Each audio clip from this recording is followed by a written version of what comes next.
Eh ben, pour l'instant, on ne peut mieux, on va dire. Alors, depuis quelques jours, là, on se bien et tout se présente parfaitement. D'accord, vous en êtes où là? Alors là, j'en suis à... Donc j'espère être à la moitié du trajet la semaine prochaine. C'est-à-dire j'ai fait, si on parle en kilomètres, j'ai fait 800 kilomètres. Ouais, 800 kilomètres, mais dans des conditions incroyables. Les conditions d'ailleurs, comment ça se passe au niveau des conditions météo? Alors les conditions météo, bon j'ai eu quelques coups de vent, un assez sérieux au début, mais à l'instant où on se parle, depuis une semaine, ça se présente très très bien. Et point très important par rapport à toute la partie Alaska, là maintenant je suis dans le grand nord, l'extrême nord du Canada, j'ai des prévisions météo qui sont plus fiables. Et à la rame, c'est extrêmement important de savoir entre guillemets à quelle sauce on va être mangé. Vous, Pouvoir aller s'abriter quand il y a un coup de vent annoncé, ou pouvoir, on va dire, développer l'énergie au bon moment, c'est-à-dire ça sert à rien de dépenser une énergie phénoménale quand le vent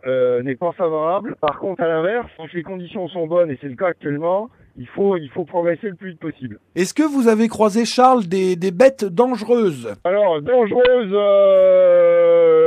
il y a de ça maintenant une dizaine de jours. Donc j'ai débarqué sur une île un peu volcanique.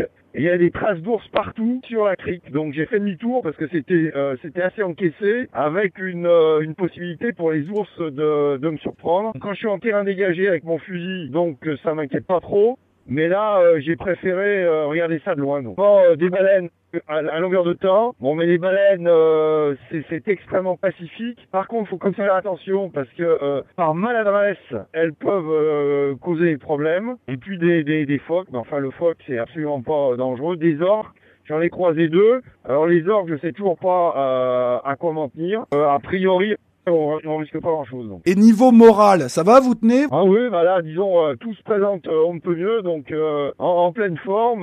Bon, les conditions à bord, ce qu'il faut que j'arrive surtout à gérer, c'est l'humidité. Là, depuis 8 jours, j'ai pas vu le soleil, donc il pleut quasiment à longueur de temps.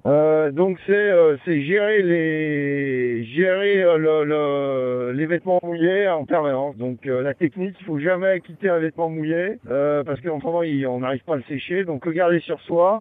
Et puis quand je suis dans le duvet, garder tout ce qui est mouillé, le mettre dans le duvet pour attendre que la chaleur du corps réchauffe et sèche les vêtements. Donc. Et physiquement, il n'y a pas trop de pépins, vous n'avez pas de problème, vous tenez le coup physiquement? Là, je suis en pleine forme, là, oui. Donc,